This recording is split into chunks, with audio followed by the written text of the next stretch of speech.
हम कौन हैं? हम शून्य हैं।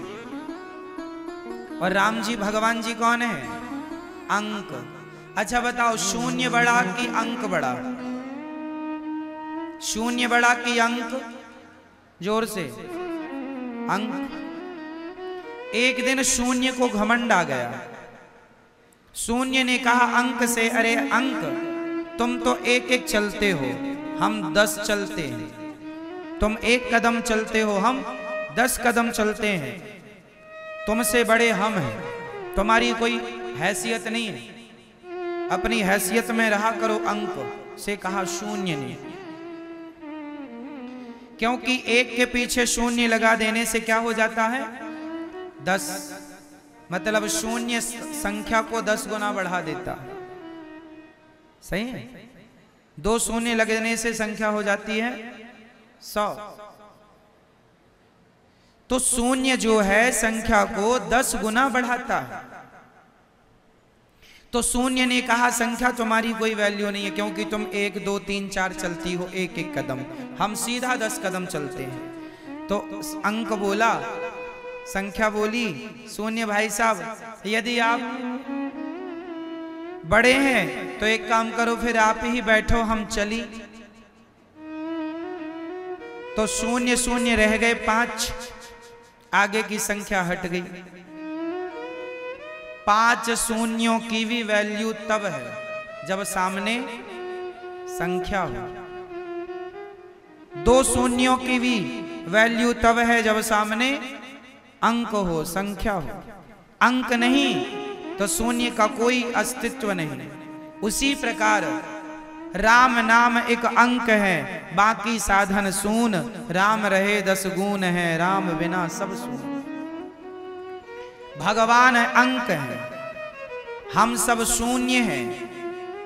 यदि शून्य अंक से जुड़ा रहेगा तो शून्य की भी जय जयकार होती रहेगी।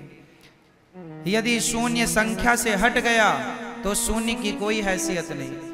तो हम सब शून्य हैं और भगवान अंक है, इसलिए अपने आप को शून्य मानकर भगवान के चरणों से जोड़े रखो तो कुछ बना रहेगा अस्तित्व। और भगवान से छूट गए तो शून्य की क्या हैसियत? शून्य अंक से जुड़कर 10 गुना बढ़ता है। भक्त भगवान से जुड़ करके उसका भी वैभव, यश, कीर्ति, परिवार 10 गुना बढ़ता है। इसलिए जोड़ के रखिएगा। ये घमंड ना पालिए कभी कि हम कर रहे हैं। सदा ये भाव बना के रखिए कि सब कुछ भगवान कर रहे हैं, हमारी मर्जी से कुछ नहीं हो रहा है, सब किसकी मर्जी से है ना मेरी माँ? ये उंगली उठाओ अपनी जरा सभी लोग, एक हाथ की एक उंगली। पीछे वाली मेरी माँ, ओ मैया, उठा लो हाथ, एक उंगली अपनी और हिला लो ऐसे ऐसे। उंगली हिलाओ, चलो बस करो। अब ये बताओ कि ये जो उंगली आपने हिलाई है किसके बल से हिलाई? किसका बल था ये? आपका? भगवान जी का? हाँ, ये बल भी हमारा बल नहीं है मेरी माँ। हम लोगों में इतना भी बल नहीं है कि हम अपने शरीर के एक अंग को हिला सकें। जब कोई बीमार पड़ जाता है, जिसको पैरालाइसिस हो जाता है, लकवा मार जाता है, उसका शरीर हिलता डुलता नहीं है। कितने लोग ऐसे हैं जिनके हाथ नहीं काम करते, पांव नहीं काम करते, आंख नहीं काम करती। क्यों?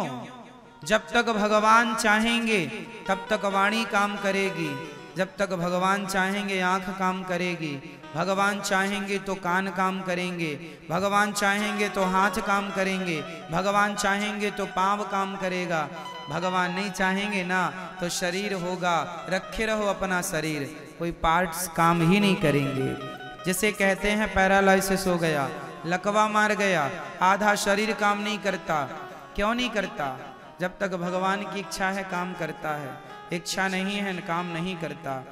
ये शरीर भी तुम्हारे हमारे हिसाब से नहीं चलता, ये शरीर भी भगवान की मर्जी से चलता।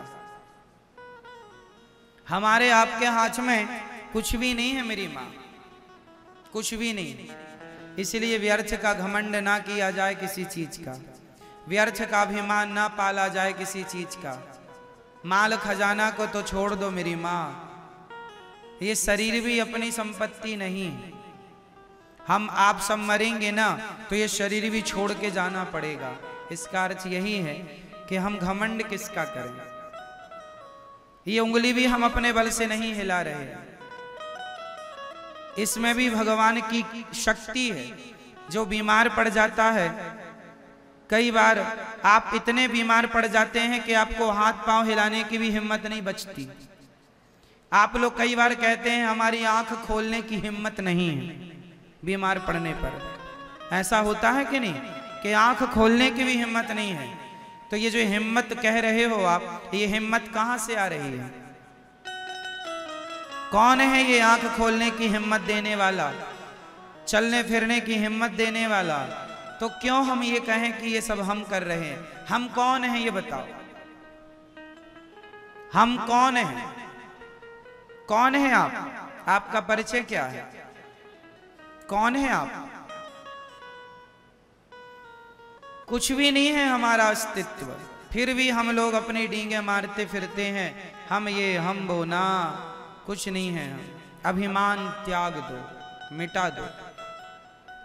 जब हमारा शरीर पूरा हो जाता है, जब मृत्यु आती है ना, तो हम लोग जल जाते हैं। और जलने के बाद क्या बचती है हमारी? जोर से, सिर्फ राख। कितने रुपए के घड़े में आ जाती है? बोलो। मैया 25 गया जमाना, 25 वाला 50 हो गया, महंगा हो गया घड़ा। 50 रुपए के घड़े में तुम्हारी पूरी राख आ जाएगी। जो बड़ी बड़ी बातें करते थे, बड़ी गाड़ी बड़े बंगले का बड़ा रुतबा दिखाते थे, बड़ी अकड़ दिखाते थे, उड़ रही है तुम्हारी राख।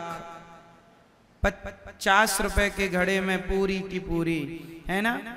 जब तक जिंदा थे तो कितना सामान था, मर गए तो मुट्ठी भर राख रह गई है। ये सच्चाई है।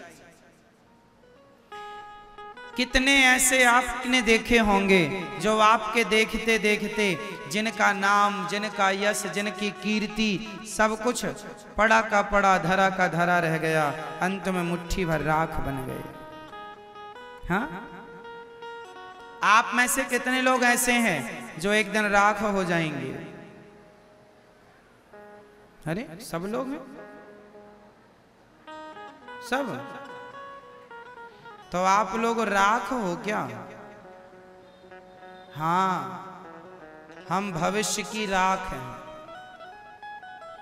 हम भविष्य की उड़ती हुई राख हैं, धूल हैं। इसलिए भगवान के चरणों की धूल ही माना करो कि हे नाथ, जब मैं मर जाऊंगा और मेरे शरीर की राख उड़ उड़ के वो धूल का कण बिहारी जी के चरणों में जाकर चिपक जाएगा तो जीवन सार्थक हो जाएगा। राधे तेरे चरणों की गर धूल जो बन जाऊं। ये धूल है। आप हम एक दिन इसी धूल मिट्टी में मिल जाएंगे। आज नहीं कल, कल नहीं परसों, 2030 तक नहीं तो 2040 तक, 2040 तक नहीं तो 2050 तक, 2050 तक नहीं तो 2060 तक, 2060 तक नहीं तो 70, 80, 90 तक। और बताओ क्या बोल दें हम? पार करा दें 2000 को? नहीं, ये सच्चाई है। अब बताओ, जब हम राख हैं भविष्य की मुट्ठी भर, तो अब एटीट्यूड किसका करें, घमंड किसका करें? हम बताओ, झगड़ा किससे करने जाएं? अब किससे लड़ें? ये शरीर हमारा झगड़ा करने के लिए नहीं मिला, लड़ने के लिए नहीं। हम किस किस के दोष देखें? इसलिए अपने दोष देख लो और भगवान के गुणों में मस्त रहो। भगवान जैसा कोई गुण ही नहीं, और हमारे जैसा कोई दोषी नहीं।